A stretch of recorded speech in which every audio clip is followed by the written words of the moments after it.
Refrigeradoras dañadas, negocios que no pueden abrir y miles de dólares y empleos perdidos. Recuerdos de Vietnam. Tenemos que estar como en el siglo XVIII cogiendo baldecitos, como cuando yo vivía en el campo. Me desayuno el sonido del generador, me voy con el sonido del generador, almuerzo con el sonido del generador.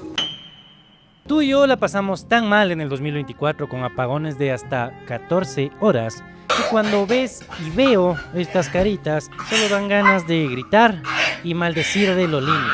Pero seguramente ustedes me van a decir, a ver Andrés y BN Periodismo, lo pasado pisado, sigamos adelante, ya basta BN de odio, basta. Ya basta de estupideces. Pero ¿saben qué? Somos los más rencorosos y más que eso tenemos buena memoria y básicamente nos encanta joder la vida. Les interesa monetizar el escándalo. Por eso hoy te voy a contar cómo mismo es la cosa con las estafas de Austral Technical Management o ATM y Progen. Te voy a contar también cómo un grupito de empresarios extranjeros y de burócratas nacionales nos metieron el dedo con un montón de chatarra que ellos llaman motores generadores. Son basura.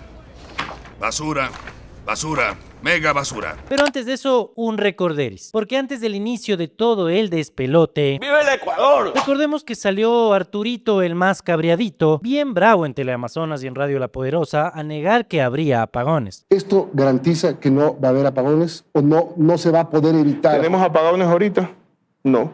Tuvimos el sábado. El sábado horas? fue una falla humana. No es una inquietud. Mi nombre es Arturo Félix Won. Tienes un entrevistado. Ahí estás entrevistando a alguien que está mintiendo. Yo soy el ministro de Gobierno. Señor ministro, buenos días. Buenos días, ¿cómo está usted? Bien, señor ministro. La barcaza ya está generando y está produciendo 102 megas. Todos los vecinos de Quito que están escuchando esto, eso es una mentira. ¿Ya? ¿Cómo pueden darle micrófonos para que mientan al Ecuador? ¿Qué es lo que pasa? ¿Hasta cuándo siguen con estas mentiras, burlándose del Ecuador? Señor ministro, buenos días. ¿Cuál es la razón para que puedan al aire mentirle al país? Señor ministro, buenos días, perdone que le interrumpa y muchas gracias por su celebración, señor ministro. En ningún momento he mencionado que la actual barcaza no está generando energía, señor ministro. ¿Hasta cuándo, por Dios? Toda la gente que está escuchando esta radio, no le den cabida a las mentiras. Parece que tenemos a un chico rudo. Luego Roberto Luque hizo una visita a las instalaciones de Progen, pero lo negó todo. Le faltó decir que era IA, más o menos como te niegan a ti, pero peor. Pero Luque se mantuvo firme y hasta se puso bravo. Caiga quien caiga. Ese siempre ha sido mi postura. Con esto, señor, cierro este tema. No porque no quiera contestar, sino... No me molesta, más bien lo agradezco. Luego vino Manzano, se firmaron contratos de 89 millones de dólares con ATM y 149 millones de dólares con Progen, pero la pregunta es, ¿qué supuestamente nos daban estas empresas? Pues motores generadores para repotenciar las plantas termoeléctricas y así salir de la crisis energética. Progen debía entregar 50 megavatios en la central Quevedo y 100 megavatios en la central de Salitral. ATM por su lado debía garantizar una nueva central en Esmeraldas con una capacidad de 91 megavatios. Y bueno, se preguntarán qué pasó. Pues lo conocido, nos vieron la cara. ¡Me tomaron el pelo! ¡Se burlaron de mí! ¡Nadie me respetó! Los de Progen nos entregaron motores re viejos, que no cumplieron los plazos de entrega, motores incompletos, todo un drama. Y sí, obviamente hay culpables de la empresa por no cumplir y por ser unos estafadores básicamente, pero los culpables de acá, ¿cuáles son? Yo no autoricé de ninguna manera eso ahí. El gobierno por su lado se lavó las manos y agarró de pato a Fabián Calero, el exgerente de Selec. Está bien, porque no lo dejó firmado usted y lo deja a su sucesor. Todo lo que ha negociado usted, el otro tiene que ser quien firme. No, firma Selec. Selec está firmando. Ay, peor.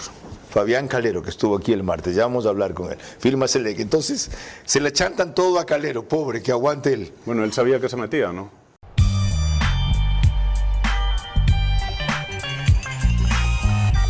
Eso sí es de gángsters. De gángsters. Pero hoy no quiero centrarme en Progen, quiero hablar más de ATM, porque esta semana no solamente hubo apagones que no son apagones según autoridades, sino que también hubo revelaciones periodísticas. ¡Que retumbe la polémica!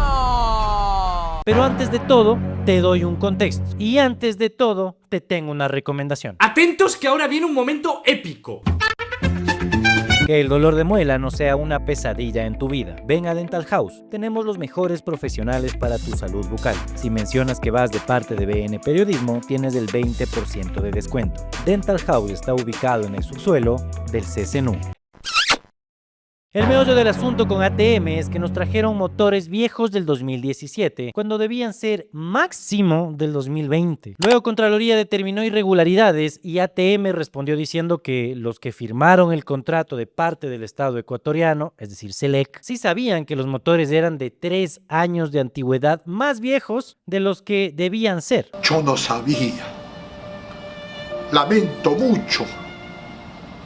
Yo no lo sabía. Pero, a ver, si ustedes creen que solamente eran viejos, no solamente eran viejos, sino que funcionaban en otra frecuencia. No, he revisado también la investigación de uno de los medios digitales y ellos efectivamente mencionan que hay motores a 50 Hz. Nuestros motores deben funcionar a 60 Hz. Entonces, ya realmente es... De acuerdo con los expertos ya en temas operativos, la conversión a 60 Hz no es viable.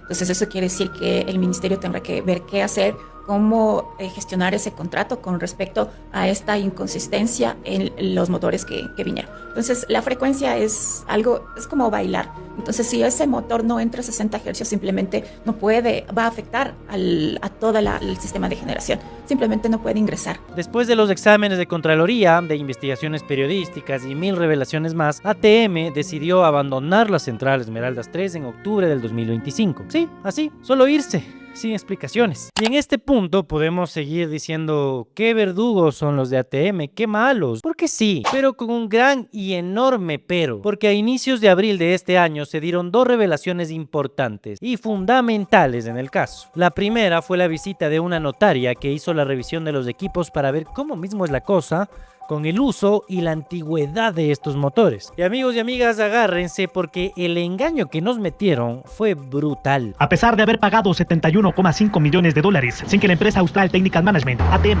haya generado un solo megavatio, la Estatal Corporación Eléctrica del Ecuador, SELEC, pidió una visita tardía de una notaria para que verifique que los equipos recibidos eran viejos, obsoletos y que no estaban en funcionamiento. Ecuavisa accedió a este documento público en el que la notaria tercera de Esmeraldas, María Fernanda Velázquez, visitó las instalaciones de Esmeraldas 3. Ella verificó que los equipos vendidos como nuevos habían sido usados. Unos marcaron entre 2.800 horas de uso y otros 14.000. En otros casos, sus mantenimientos databan del 2019 y otros ni siquiera tenían etiquetas. Los switches de encendido también fueron una preocupación de la notaria. Vio que en algunos casos fueron encendidos entre 400 y 700 veces. La notaria Velázquez dejó por escrito que los tanques de diésel diario y de crudo pesado no estaban pintados, ni contaban con instalación de mangueras, tuberías, aislamiento, por lo que era evidente que no estaban en funcionamiento. Y no solo eso, porque lo más grave, y que lo reveló Fausto Yepes de Teleamazonas y Diego Puente de Ecuavisa, es que en febrero del 2025 se firmó un documento de parte de SELEC diciendo que todo bien con los equipos y que los recibían a entera satisfacción. En este cementerio de motores hay 48 generadores y solo 16 aspiran a que funcionen. Pero el problema dejó de ser de la contratista ATM, porque SELEC los recibió conforme en febrero del 2025. Teleamazonas accedió a 2 actas de entrega-recepción firmadas por el administrador del contrato, José María Estupiñán, y el representante de ATM, Nicolás Pic. Dicho de otra forma, Ecuador se hace cargo de los generadores como están. Lo insólito, en el numeral 6 del acta se habla del cumplimiento de las obligaciones contractuales, reconociendo a ATM el cumplimiento de uno de los hitos dentro de los plazos establecidos, y a entera satisfacción. Periodismo de escándalo. Si no cachaste cuál es el problema y por dónde va la cosa, es como, a ver, pongamos un ejemplo, como cuando tú vas a comprar un electrodoméstico. Siempre se le hace una revisión previa, o como cuando compras una tacita y ves que no esté rota, ¿ya? En el caso de la refrigeradora, si tú vas a comprarle una nueva, ves que todo esté en orden y que nada esté roto y que más que nada cumpla su función principal, que es la de enfriar. Pero en el caso de los motores generadores de ATM, a pesar de las alertas previas y de los informes, SELEC le dijo a ATM que los equipos todo bien y que lo recibía a entera satisfacción sin posibilidad de que se hagan cargo de fallas posteriores. Pero ¿cómo se puede ser tan tonto, por favor? ¿Cómo se puede ser tan tonto? Pero aquí al parecer nadie es culpable y todos hacen o hicieron lo posible, lo que estuvo a su alcance y no vieron, no escucharon y no dijeron nada. Luque no fue. Manzano tampoco fue. E incluso Manzano dice que ella está bastante indignada y triste por lo que pasó con los motores. Yo sé, pero Patricio Cuello, el perito, no existe un termogenerador que se pueda catalogar como nuevo. Viejos, malas condiciones. Uno tenía 14.000 horas de uso, que equivale a 1.5 años de uso. Imagínese usted lo que recibimos. Así es.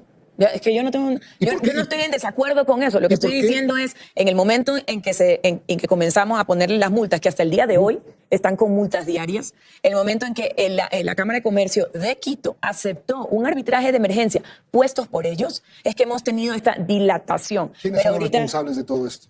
Los responsables son las personas que están en el informe de responsabilidad penal de la Contraloría. Que si todo lo que pasó sabía el gobierno, sabía el Estado, sabemos todos, SELEC recibió estos generadores. Tenías que recibirlos por las condiciones. A ver, primero que cuando ahí está, veamos el acta de recepción de febrero de 2025, cuando SELEC recibe, la firma el administrador del contrato, José María Estupiñán, y la firma Nicolás Pic, el representante de ATM. Pongamos el acta. Esto quiere decir, en otras palabras, ministra, que Ecuador se hace cargo de esos generadores como llegaron. O sea, Ecuador se tiene que hacer cargo de cómo llegaron. ¡Lo dijo! Se tiene que hacer cargo de meterlos en el... Además, hemos metido 16, digamos, generadores, que son la isla 3 de Esmeraldas, pero se los ha metido arreglándolos por parte de SELEC. En este tipo de irregularidades y de presunta corrupción siempre hay un responsable administrativo y también hay otro responsable político. Y la pregunta es, ¿quién es el responsable político en este caso? Hemos hecho un pésimo negocio que se hizo antes de que yo llegue. Según la comisión que preside Diana Jacome en la Asamblea Nacional, pues nadie de ADN es culpable. Y según el asambleísta de ADN, Javier Ordóñez, tampoco es culpable nadie de ADN. Cosa adicional, no existe un documento firmado por Luque para que se dé el proceso de contratación. Sí, pero ¿hubo o no responsabilidad política de Pavel Muñoz en el caso de los trolebuses? Eso es lo que estamos determinando. Nosotros, yo me voy a esa misma lógica, Manzano y Luque. Pero ¿sabes quién tiene que determinar eso? Eso no lo determino yo, porque yo no soy el ente para fiscalizarlo políticamente. Eso lo tiene que determinar el Consejo Metropolitano de Quito. En el caso de Luque, la comisión determinó que no tiene responsabilidad política. ¿Quién estaba en esa comisión? Diana Jacome. Del oficialismo. Es un voto. Pero del oficialismo. Es un voto del ¿Quién más oficialismo está en la comisión? Eso tienes que preguntarle a ellos, porque yo no estuve en esa comisión. Hay mayoría oficialista. Claro que hay mayoría oficialista. Pero ellos en ningún momento dijeron que no hubo responsabilidad. Lo que ellos dijeron es que ya está un proceso en este momento. Es como el Consejo en este momento que diga, no, ya están haciendo, entonces no tiene nada que ver. El Consejo no dice eso. El Consejo lo que dice es, no te metas tú porque tú no tienes jurisdicción. Y yo digo, capaz es culpable la zarigüeya, o tal vez es culpable la apertura de las puertas de los embalses de Mazar, o el boicot, el correísmo, Irán, Hezbollah, o el propio periodismo. Hemos sido más centro del periodismo, no voy a decir investigativo, sino de un periodismo de alerta, una especie de extra, más o menos, ¿no? Que era periodismo de escándalo. El periodista que lo hace sin conocer. Usted dice, no usted no dijo, llama, no pregunta. Pero si no contesta, ministra, usted aprovecha ayer su rendición de cuentas para decir que la prensa... Yo contesto todo. La prensa que investiga. Yo contesto todo. ¿Esa prensa le molesta? No, a mí no me molesta la prensa que investiga. Yo lo que estoy pidiendo es que tienes que también volver, si sacas una cosa como esa, que me parece bien porque es público. No le parece bien porque le está molestando, porque dice que... No me molesta si tú haces un contraste de la realidad de lo que está pasando. Les interesa monetizar el escándalo. En fin, amigos, nos están gobernando unos descarados. Desde BN Periodismo queremos decir que, como Noboa se levantó con ganas de lamerle las suelas a Donald Trump, estamos peleados con Colombia y no recibimos los 450 megavatios que nos estaban vendiendo y que nos hacen falta. Aparte de eso, los más de 250 megavatios que podíamos tener por estos dos proyectos que ya acabo de mencionar, no hay. Y para variar, nos llueve y hay un déficit de casi 1000 megavatios en el Ecuador. A este paso tocará hacer la de Santos Albite y rezarle a San Pedrito para que llueva, porque si no, no hay chance de nada. Porque si el poco iluminado del presidente de la República dice que no va a haber apagones, agárrense porque puede haber apagones. Porque todo lo que diga Noboa, pues lo contrario.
Señoras y señores, muchas gracias.